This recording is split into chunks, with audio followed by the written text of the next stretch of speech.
안녕하세요. 맥키니 지혜투자클럽입니다. HLB 3월 18일 다가오는 리픽싱 가격은 무엇일까요? 이 부분 한번 살펴봐 드리도록 하겠습니다. 자, 장전에 HLB 관련되는 기사는 이제 특별하게 없었는데요. 이제 새벽에 마감된 미증시에서 제롬 파월 연준 의장이 당초 50bp 정도의 금리 인상보다는 좀 완화된 25p 정도의 이제 금리 인상을 언급을 하면서 시장이 기술주 위주로 좀 상승을 했습니다. 이에 이제 국내 증시도 바이오주들도 시장 대비해서 강한 흐름을 좀 보였는데요. 오히려 이제 HLB 관련주들은 HLB가 2%, 생명과학 제약이 한 1%, 자, 최근에 프리브LA 관련되는 어떤 미팅을 했던 테라피틱스가 오히려 한 7% 가까이 좀 하락을 했고요. 넥스트 사이언스도 한 3% 밀리면서 시장 대비해서는 조금 이제 부진한 흐름이 나타났죠. 여전히 나노젠의 나노코박스 관련되는 부분은 추가 어떤 이제 진전사항의 어떤 기사는 없는 가운데 이 3월 달에는 이제 계속 이제 기대감이 있다. 이런 부분들을 좀 주지하시면서 종목의 흐름들을 보셔야 될 것 같습니다. 그리고 장중에 HLB 관련된 기사에서 특별한 게 이제 진양곤 회장의 따님들이죠. 비상장 계열사 에포케 사내 이사에 올랐다. 뭐 기사인데요. 이 진유림 씨는 이제 94년생이시고 진혜인 씨는 96년생인데 뭐 이분들이 좀 특이한 게 이제 작년도에 넥스사이언스 지분 매도할 때 나름 좀 고점에서 좀 팔았다 이런 부분들이 있죠. 그래서 이 에포케는 이게 뜻을 보면 이제 진양곤 회장이 인문학에 좀 조예가 많아서 이렇게 명명하는데 네이밍이 상당히 좀 뛰어난 것 같은데 이 에포케가 뭐 이제 뭐 판단할 때 근거로 삼는 이제 뭐 그리스 용어 같아요.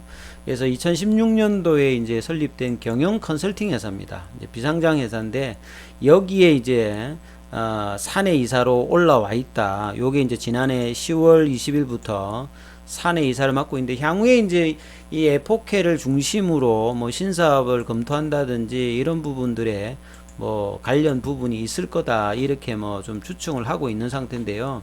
그래서 HLB 그룹 자체가 사실은 이제 뭐 명명을 지금 아이덴티티를 통일하기 위해서 영문으로 HLB를 달면서 기존의 G3BNT가 HLB 테라피틱스, 그 다음에 이제 뭐 그 기타 이제 향후에 이제 HLB 쪽으로 다 이름이 바뀌죠. 넥스트 사이언스도 이제 HLB 뭐 글로벌로 바뀌고 뭐 이런 흐름인데 이 에포케에서 그 에포케가 HLB 전체 그룹에서는 어떤 존재감이 크지는 않는데 그리고 이제 진유림 씨하고 이제 진혜인 씨의 뭐 HLB 그룹 전체 뭐 지분도 뭐 많지는 않는데요.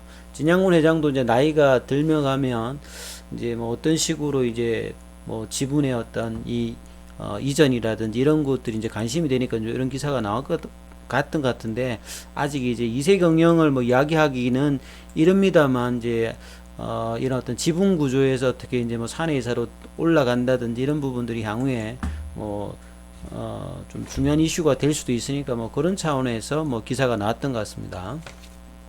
그리고 이제 HLB 테라피틱스가 노터스 지분을 좀 추가를 했어요. 노터스는 이제 뭐 그 HLB가 그 인수를 했는데요. 국내에서는 이제 뭐 상장사였고 동물 실험을 이제 대표하는 비임상에서 가장 큰 회사입니다.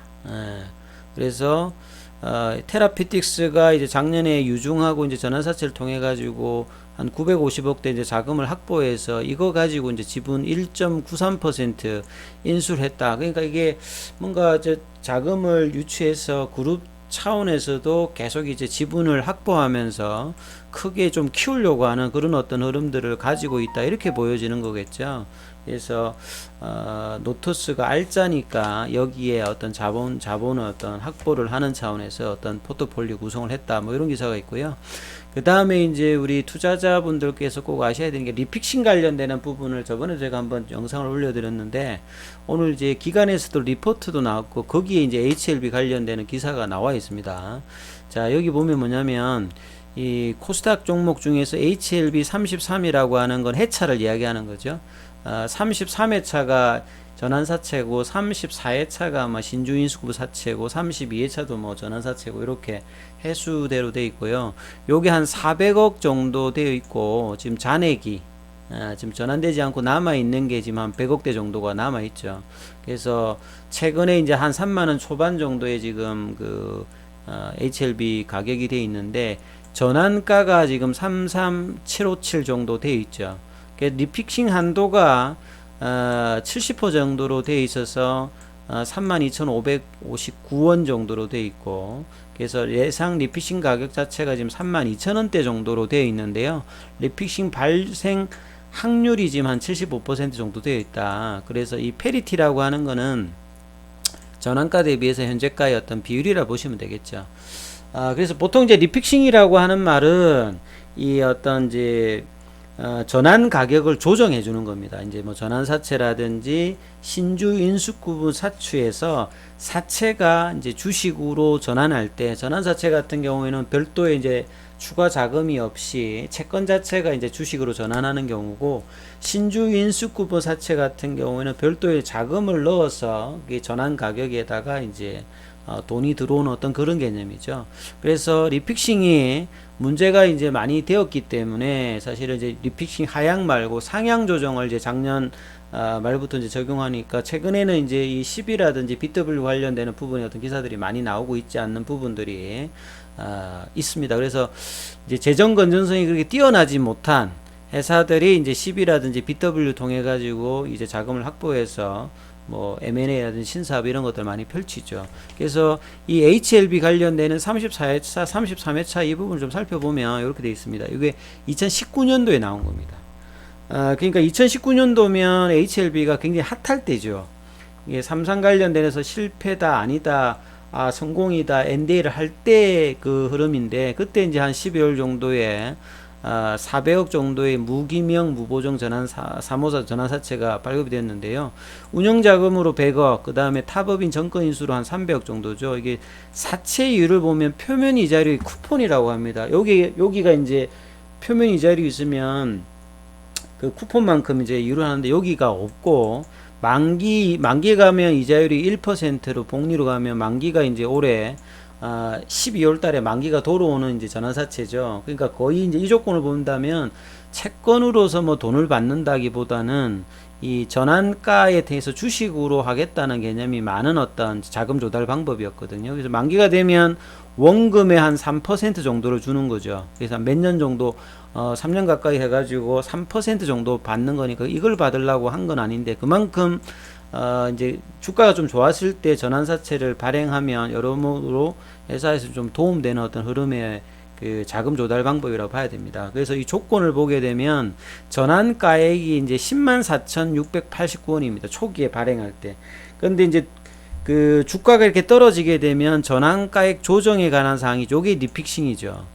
전환 청구 기간은 시작이 이제 2020년 12월 18일부터 이제 바로 또 돼요. 그러니까 주가가 고점에서 되었고, 그래서 이제 중간중간에 이제 청구도 되었고, 남은 이제 물량이 있는데, 요게 이제 뭐 중간에 한 3번 정도 이제 전환 가격이 조정되었습니다. 왜냐면 주가가 이렇게 떨어지게 되면 이 전환 가액이 여기에 있으면 주가가 계속 떨어져 버리면 전환하기가 상당히 힘들지 않습니까? 그래서 주가가 떨어지면 따라서 전환가액을 조정시켜 주는데, 기준되는 것보다 이제 한 70%까지 이제 조정을 해줄 수 있다. 근데 이제 HLB 같은 경우에는 유무상증자가 한번 있었기 때문에, 이제 기준가가 이제 조금 이제 처음하고는 조금 이제 뭐 달라져 있다. 이렇게 좀 보시면 되겠죠. 이런 흐름으로 돼 있고, 그 다음에 이제 풋옵션 같은 경우도 한 번씩 보셔야 되는데, 요거는 채권자가 만기까지 가기 전에 상환해 달라, 회사가 아예 좀 문제가 있고 이럴 때 이제 그냥 현금을 그냥 회수하는 어떤 조항이 있는 거죠. 그래서 청약일이 12월 17일이고 바로 이제 전환 청구가 12월 18일이 되는, 굉장히 좀 요런 게 좀 특이하죠. 3호로 발행됐으니까 일반인에게 좀 줬다기보다는 이 아발론 1호 1호하고 푸름 1호하고 김수진 여기에다가 이제 자금 조달을 해준 거죠.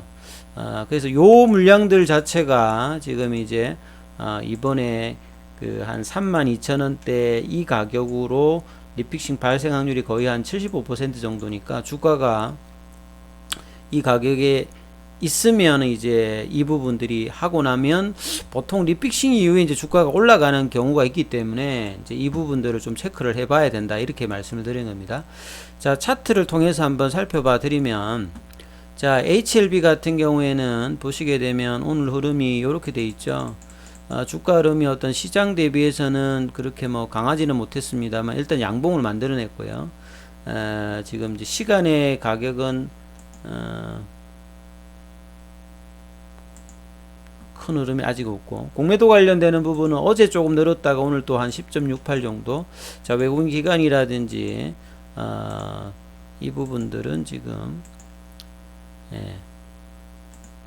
개인들은 좀 매도했고 기관들 매수, 이 흐름이 났죠. 그래서 일단은 20일 이평선에서 지금 이제 5일선을 타면서 지금 좀 견조한 흐름을 일단 보여주고 있다. 그리고 이제 파라볼릭자가 4일 정도 지금 추세 전환을 좀 보여주고 있죠. 단기적으로. 그래서 주봉에서는 아직 이제 이런 흐름이 안 나와 있죠. HLB가 작년 9월달 이후 거의 뭐 5개월 가까이 지금 계속 주봉상에서 내려와 있지 않습니까? 이게 바뀌는 지점이 조금 나오는 게 이제 그때부터 이제 본격적인 어떤 흐름이 나고, 근데 월봉도 마찬가지죠. 그래서 일봉에서 명확한 흐름이 나오면서 이 볼린저 밴드를 상항하면서 파라볼릭이 올라가면서 거래량이 올라가는 흐름이 나와야 이제 좀 제대로 된 반등이 좀 나오겠죠. 그리고 HL생명과학도 그렇고요. HLB 제약도 그렇고. 그 다음에 테라피틱스 같은 경우에는 그 최근에 좀 강세 흐름을 재료 이슈를 가지고 이 발레바 관련되는 부분들도 MOU 관련되는 부분과 그 다음에 이제 프리VLA 관련되는 부분이 있는데요. 프리VLA를 했으면 이제 그 다음 상황이 좀 어떻게 되느냐면 보통 이제 한 2달 전에 프리VLA를 합니다. 그래서 이 부분들이 이제 FDA 미팅 중에서 타입 A, B, C가 있는데 B 타입 형태 중에서 하나가 이제 프리VLA죠. 그래서 FDA가 VLA 신청할 때 이제 조언을 해주는 겁니다. 그래서 이 어사력이 한 달 뒤에 이제 공개되니까 특별한 뭐 문제가 없다라고 하면 한 2달 이내에 이제 그 BLA 신청을 하고 60일 이내에 이제 예비 심사를 통해 가지고 통보가 되면 이제 전반적으로 1년 가까이 이제 진행 절차가 진행된다, 이렇게 보셔야 되기 때문에 이 한 2달 안에 어떤 이제 과정, 먼저는 이제 의사력 공개가 이제 한 달 이에 되고 2달 이내, 그러니까 뭐 3월, 4월이니까 4월 안쪽에서 이제 VLA 신청 관련되는 모멘텀이 있으니까 이런 부분들도 전반적으로 HLB 그룹 자체에 의미가 있다, 이렇게 봐야 되겠죠. 그 다음에 넥스 사이언스도 이제 일단 5일선 타면서 뭐 빠졌습니다만 일단 견조하다. 이 흐름이 내일도 좀 이어지면서 시장의 어떤 반등과 더불어서 동참하는 흐름이 나타나느냐, 이 부분을 좀 체크를 해야 된다, 이렇게 말씀드리고,